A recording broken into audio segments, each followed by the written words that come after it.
Welcome to the Digital Marketing Mentor. I'm your host, Danny Gavin, and together with industry leaders and marketing experts, we'll explore the meeting point of mentorship and marketing. We'll discover how these connections have affected careers, marketing strategies, and lives. Now get ready to get human. Hello, everyone. I'm Danny Gavin, founder of Optage, marketing professor, and the host of the Digital Marketing Mentor. Today, it is my pleasure to introduce my dad, Brian Gavin, who is an internationally recognized diamond expert and the designer and creator of several patented diamond cuts that have been designed to maximize their sparkle and light performance. He is the CEO of BrianGavinDiamonds.com and one of the first to sell diamonds and custom jewelry online.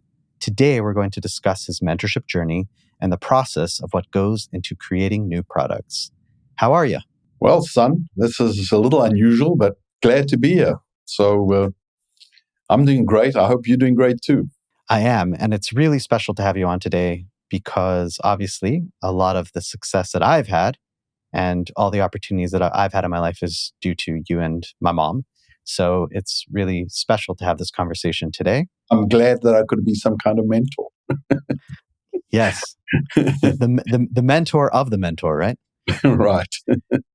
Let's start off. Where did you go to school and what did you study? I was born in Johannesburg, South Africa. I went to the University of Witwatersrand, which is in Johannesburg. And I started out doing a legal bachelor's. At least my whole program was geared towards becoming a lawyer, which I really didn't like.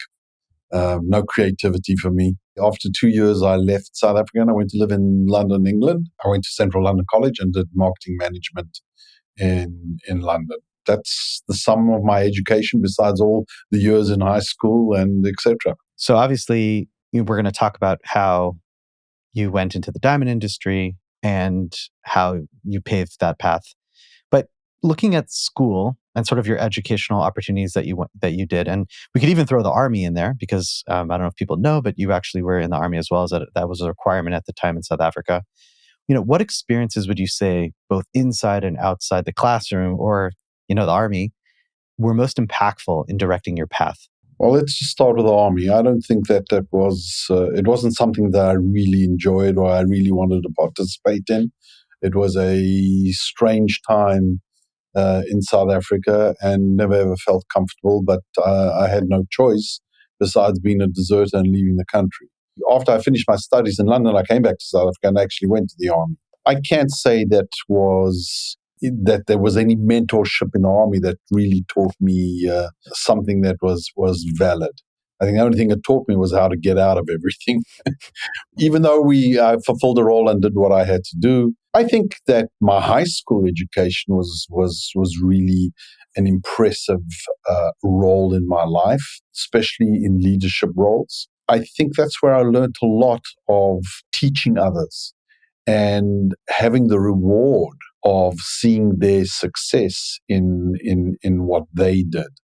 And I think that was one of the greatest points that I can pull out of mentorship is to see people's success of things that I've taught them. And that's very rewarding. It's at least you feel you've contributed to something or to someone in order to enable them to be a better person or better at what they do. So I think that from that perspective, high school played a really important role for me. The South African system of education was based very much on the English system. To explain that to our American listeners and viewers, it was very much when you got to the highest grade in the high school, you had what were called prefects, very much like the English system. And those are the students who actually run the school to a certain extent under the auspices of the heads and vice heads of the departments. The school body was divided up into, I think, 7 different groups, which were called houses.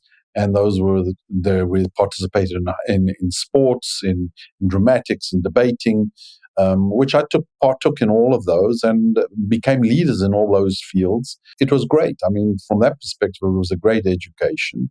And it helped tremendously in mentoring others. I don't know if you've ever read or watched any of the Harry Potter films, but the Harry Potter films are very much about houses and things. So maybe we can call you the Diamond Harry Potter. Yeah, very similar to that, yes, which is, of course, based off the old English schooling system. I don't know what it's like in England today.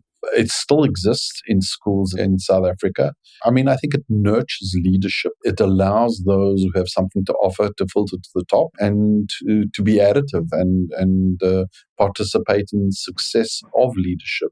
I enjoyed that as a system, and when I look back, I think it was really very positive. Providing leadership opportunities for children and young adults at early ages greatly help them prepare for the world that they have to eventually enter into. Giving those opportunities are awesome. So you've already jumped the gun a little bit on the definition of a mentor, but for you, it feels like when you're able to influence someone and teach them and then see like the success of them, that's awesome. How else would you define a mentor? For me, a mentor is someone who sets an example, whether it's a personal example or whether it's a teaching example. Even when you were a kid, we had our soccer clubs and we taught the kids how to play soccer, and I'm sure you remember that. There were all different types of kids who were leaders and kids who weren't, kids who were followers and kids who just didn't have the personality to come out of their shell, if I can put it to you in that way. And just looking back at those years and thinking about it, you could see those that would excel. And I think that part of that was teaching kids not only to play a game and to learn about losing and to learn about winning, but part of that was just for kids to become leaders. Because I think in all groups, there are always natural leaders that will surface to the top. I think it's important to teach kids in the proper way, in a way that is positive, so that their outlooks become positive. There's so much negativity around us. There's so much negative things that go on every day. So I think, that positive outlook that you can instill in children, I think those things are great examples. Definitely. Well, that was, I think, one of the greatest leads. I think something that for me personally, when I look back at my life, I was a swimmer, swam competitively. And I gave of my time to teach paraplegics, quadriplegics, how to actually swim, and managed to teach how for them to participate in Paralympics.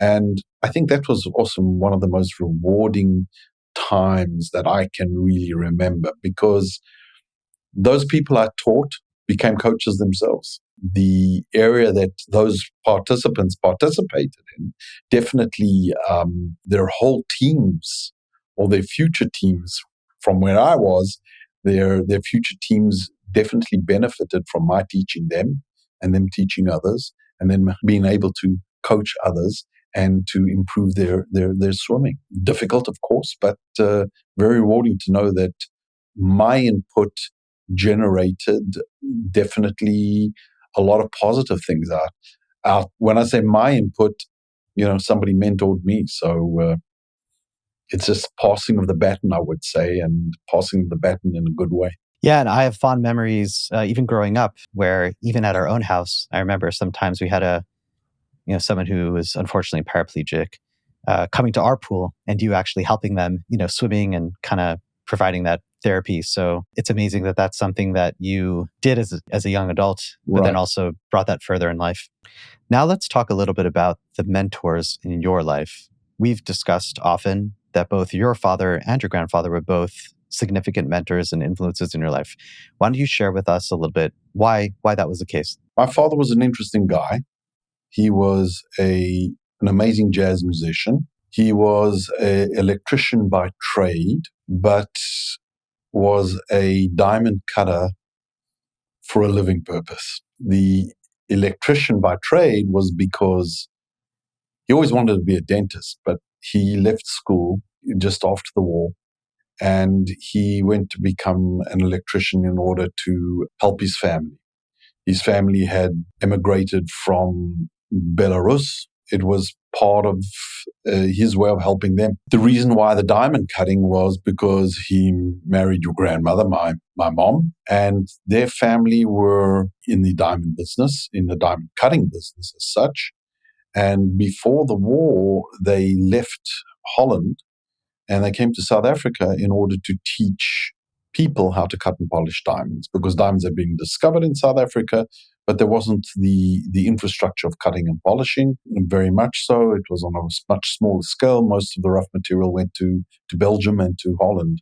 Of course, first to Holland, then ultimately, because of the taxes, that whole industry transferred to Belgium, where a lot of it is still today. What my father taught me, and when I look back, I mean, I remember times where we added a room to the house and he did all the electrical work. And I think what I sort of recall from that moment in time when I think about it is how this man was adept to doing many things. And whatever he did very well. It showed me that if you want to do something, you can really do it. You just have to put your mind to it and you have to open up yourself to doing things. And which I think that was a fundamental lesson from my father. I remember also as a kid, I would go with my father on a Sunday to the factory where he would probably analyze a lot of the rough, which they would saw over that day so that the work would be prepared, the separated pieces would be prepared for cutting and polishing for that following week. And I remember as a kid, I always used to play marbles with diamonds. I never had marbles. So I would roll these, I would look for these round shaped diamonds where they didn't have their direct definition of octahedrons. And we used to play with those and play marbles. It was an interesting thing. Many of the rough diamonds that they used for polishing, which were more industrial, had that kind of shape anyway. So I think that was what we played with more so than gem quality. Those times are very vivid in my mind. I was always amazed to see my grandfather and his brother-in-law, my uncle, them transforming these crystals into these magnificent gems that shone unbelievably. And I think that was my entree into the diamond world. Once I did my marketing management and came back to South and went to the army, my natural sort of step was to go into the diamond business as previous generations had been in, and to try and apply new knowledge or new learned knowledge to that, which basically led me to coming to America.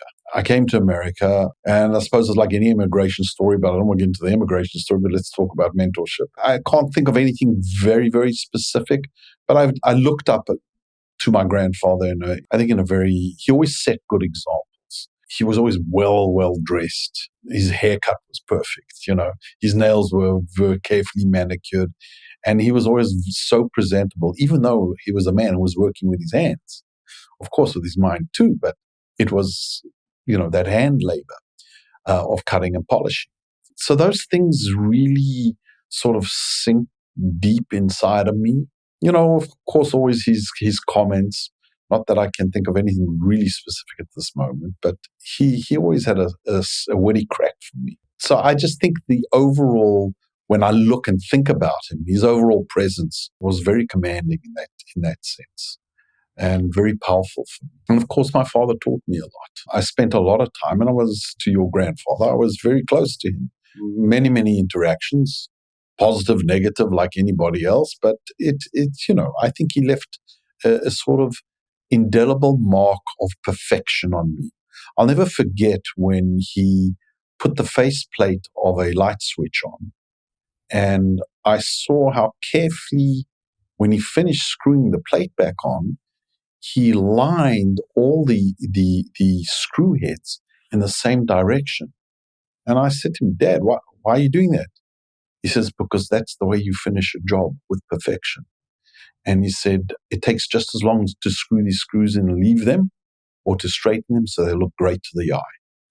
And that has always remained with me, that at the end of the day, it's how you finish the job. You can work your way through something, but at the end of the day, it's the end result that everybody sees. It's the end part that people will look at and internalize. It's a very important lesson that, it's like jewelry. It's the finish of the jewelry piece. It's not the piece at the end of the day. And if the finish is perfect and if the care has been taken in the workmanship and the pride, then you have an amazing piece of jewelry that can always be remembered. I think that's probably one of the strongest things that I took from my father. Perfection at the end of the day is really important. And I think that you can apply that to anything in life, whether it's computers, whether it's software, whatever it is how do you finish off what you're doing and what mark does it leave for the next one? And it's true, if you walked up to the light switch plate and you would notice that those screws were straight and was pleasing to the eye, which I think ultimately pervaded my outlook into the diamond world. Whereas you take this gem, most people cut it for weight retention because they want to be in it as cheap as possible and don't always really consider what it will look like in the end. Yes, it'll shine. All diamonds shine. But there are some diamonds that shine a lot better than others. So I think there's a lot to unpack there. Some amazing insights that you brought through.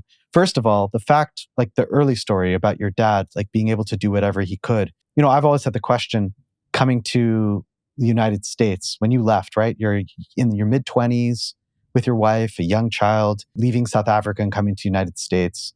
I always ask myself, if I would have been in the same position, would I have the strength and the guts to do a big move like that? But it really seems that you had a father to look up to who really like could do whatever he wanted, and I'm sure that instilled the confidence in yourself where it's like, man, like if I really put my mind to it, I can do whatever I want.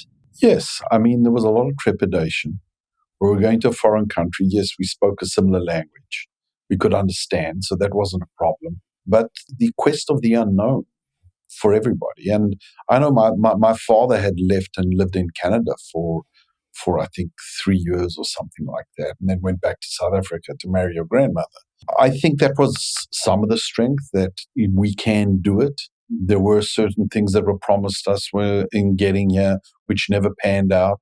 I think one always has to look at the sun rising and not the sun setting, because there's always a new day. Every day brings something new. You have to have, there's a good Hebrew word, the emunah, and that's the faith in what will be. We see the new day, and we just have to make the most of that new day, because I think the opportunities are always presented to us in every way. So I think, yes, there was their fear in leaving, but beneath it all, there was the belief or the drive to know that this is something we can do, and let's go for it. Of course, we did. You also mentioned, you were in London, then you came back to South Africa. You had your like marketing degree, new ideas. How were you accepted coming to your grandfather and father's world? Obviously, different people have different ways of accepting new ideas, especially from the youth of the generation. When you entered, were they open to hearing your ideas? I think I was one of those lucky fews. I never had pushback from my grandfather or my father. And I think it was joy for them to see that I was participating and offering something new. I think it's part of being part of the creativeness that I inherited from the family. When I say the family, of course, your grandmother was an artist, so there was a lot of creativity there. But that creativity I think it fed its way through the DNA. And ultimately, they allowed that creativity to flow. They never stumped it. And I think I'm very lucky. I think of the corporate world where everybody's trampling on everybody else because it's the only way you think you're going to climb the ladder. I never had that experience in my life in that sense. So I always had the drive to be creative, and how far could I push the limit? Could I push it all the way to the edge? And I think in many respects, I've done that. I always say to myself, how many people in the world have created 2 or 3 diamond brands? And I don't think that there are many. Yes, there have been many brands, jewelry brands, but there haven't been that many diamond brands as I've made. And I think it's because of that push and that encouragement that I realized that it is possible to do and it's possible to push it to the edge.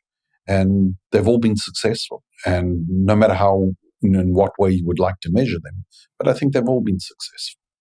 And ultimately, that ultimately applied to the diamonds that we optimized for live performance. So you cite encouragement, passing of knowledge, creativity as all keys to successful mentorship. I know that in your community, you're very much a mentor to a lot of the young people around. People sort of gravitate towards you, both from like a friendly perspective, but I remember plenty of times people coming over to the house, asking for advice, looking towards you as being someone who can really help them. What do you think the key is to becoming that person? And why do you think people gravitate towards you? I think it's openness. I'm an individual that is open to listening to others. Once somebody said, I missed my vacation, I should have been a psychologist. Maybe I should have been. I don't know. I'm always giving advice, right? Positive and negative. I just think it's part of that learned leadership. I think it's part of wanting to help others, especially when you see others in distress. I think it's something that's in there that I think in relationships, I give out the friendship and I give out the ability to know that my door is open. I think that's something that, I think of all the people that I've employed over the years, first thing I ever said to them is my door to my office is always open. If you need to talk to me, don't keep it in. Come talk to me. I will listen to everything that you have to say. Sometimes a lot of people sort of step back, not quite sure how to handle that because I don't know how many people are like. There are people who have taken that up, and I think that's been positive for them. And there are people who didn't, and I think they lost out, if I can say that. So, it's something that, and I'm going to sort of repeat it again. It was my learnt journey of leadership all the way from high school. I'm going to say it again, I think high school had a tremendous impression, or left a tremendous impression on me in order to mentor and lead. And I think, I have to thank my high school education for that, more so than outside, let's say, university or other things. And I think that's always forced me in that direction. So when you're giving advice to people or encouraging them in a certain direction, how do you do it, in a successful way? I don't think I view it as, am I going to be successful with them? The way I view it is I will hear what they have to say. I will digest that. I will then reflect it on my life's experience. And based off that, I would lead them or teach them or suggest to them based on my experience and put it in such a way that they can reflect on it from their position. I've used that in sales, and I've used that in most of the things that I do. One's experience is the leadership of your future, because if you can internalize all those positive, even the negative aspects, and use them for the positive, what's a greater teacher than your life experience? And of course, when you're younger, you don't have it. So that's why people talk to me, and that's why I think I have the affinity with younger people, because they want to know, they want some advice, they want some good advice. We all want good advice. Even at my age, I still look for good advice in things that I don't know. And I think it's natural because it's the need for wanting to learn. It's the need to wanting to know, what is the Holy Grail? What is the secret sauce here? And I think that's what most people look for. That's why if you're in a mentorship position, you can, even if your experiences are limited, they count for something. I think they count for a whole lot. So now what we're going to do is switch over to the world of marketing, the world of online diamonds, and the world of product development. So you were one of the first to sell diamonds and custom jewelry online, definitely one of the first when talking about super ideal cut diamonds. When did you decide to open up your first e-commerce store? Well, let's go back to 1998. I'm a great lover of disruption in the marketplace. I like to portray things differently. I think I have a famous adage: if you can't dance at this dance, then, create your own dance hall. Because if you create your own dance hall, everybody's going to want to dance at your dance. That's always been sort of a bottom line aspect for me when it comes to marketing and when it comes to reaching out to the customer. Why the internet? I remember there was a thing called ICQ chat. A lot of people may not know what that is. It's a long time ago. That's what sort of was the segue to the world, that world wide web, that's unknown. And I think the unknown always excited me because there were challenges and, hey, you could do things that other people can't do. Everybody in the industry, when they heard that I was building a website, I'm just fast forwarding, said, "You're crazy. You'll never be able to sell diamonds online." And that's when I said, when I kept hearing that, I said, no, I don't believe it. But what would be the best way to sell diamonds online? And then I realized that, and in those days, it was very much a one-dimensional kind of aspect. You didn't have video, you didn't have voice. All you had was a page that came up. Once you saw that, then of course you were able to read that and make a decision on what you wanted to do. My thing was, if I make the most brilliant, sparkly diamond in the world, why wouldn't people want to buy my diamond online? They wouldn't have to have the touchy-feely in order to see it. And that's what started me on the journey of my product development in different cuts. And of course, in maximizing a round brilliance to their maximum light performance. That's returning the light to the human eye. And so that's what really got me on that journey. And I had a good friend, his name was Professor Keane. He was a professor who had tenure at the University of Houston in the mathematics and I think computers. And he's the one who really introduced me to online business, or let's say to the world of the World Wide Web. It's an interesting story because, what can I say? We had somebody who found a page of ours, and he was a lawyer in Chicago, and he wanted to buy a diamond. I suggested a certain diamond for him, and he said, well, how am I going to pay you? So I said, well, you're going to send me a check or you can wire me the funds. He says, but how do I know that you'll send me the diamond? He said, hang on, wait a minute. And he wrote a contract, which he said I could use for other people too. And that was the first PayPal before any PayPal. And that's how we conducted business. It's crazy when you think about today how easy it is to buy and purchase something online. Yeah, I always loved the story about the lawyer. And I have vivid memories of going to Professor Keene's house like on a Sunday and like checking out like old things in his garage. So just to step back a second, like I think we've got to stress this point. So remember, we're talking about the internet in the late 90s. To buy something online itself was pretty crazy. But to buy something like a diamond online, that's even crazier. But it seems like you really put some amazing thought together. It was like, okay, if I'm going to sell on a platform which people are not comfortable using to buy, and I'm selling a product which could have so many problems with it, right? It's really expensive, as we know. Diamonds are usually the third biggest purchase that someone will make in their life. But you saw that and you're like, okay, then I need to work extra hard to create a product that's going to be so amazing, so real, so powerful, and that someone will feel so comfortable purchasing. And that's how it's going to work. And I just think that just having that foresight, looking at the audience, looking at the product and creating that match, I don't know if enough people give you credit for that idea. No, I probably don't get enough credit, but it doesn't matter. It's unimportant. I've made thousands of people happy, and people have bought diamonds that would never been able to buy in a store. So at the end of the day, I think we proved a point. If I could sort of step aside and just say that in any of my product developments, I've always had a vision. And that vision comes to me and I say, okay, that's the vision. Now let's get there. And I will move mountains and hills and seas in order to get there. And I think you know that. I persevere.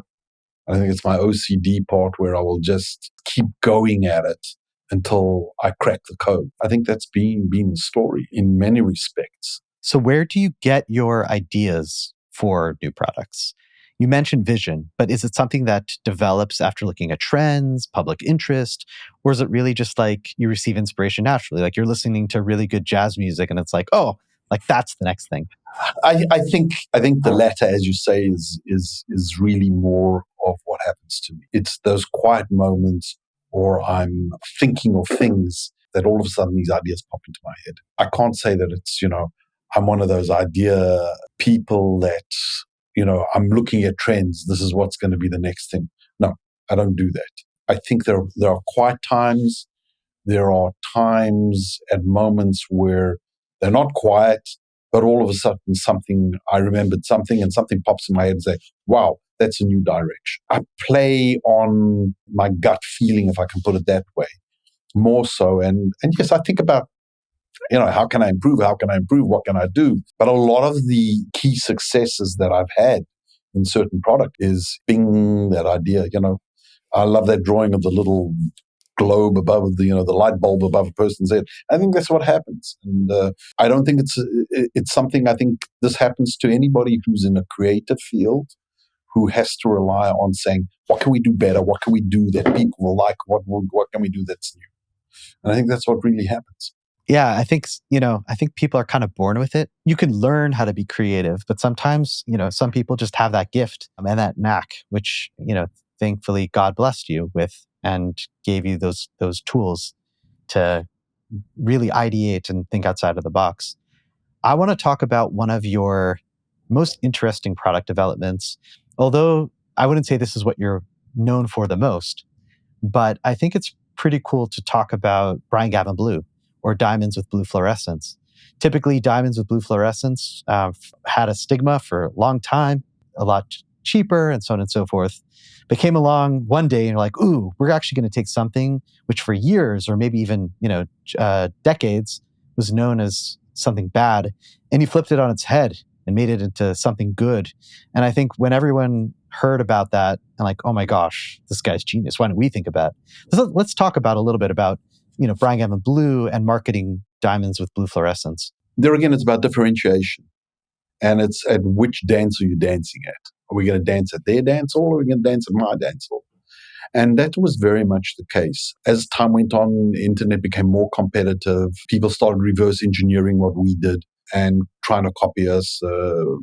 Very difficult to put a stop to it. We weren't going to enter into that realm for another time. I looked at different product. Yes, blue is one. The Cape series is a second, which was also very, very good.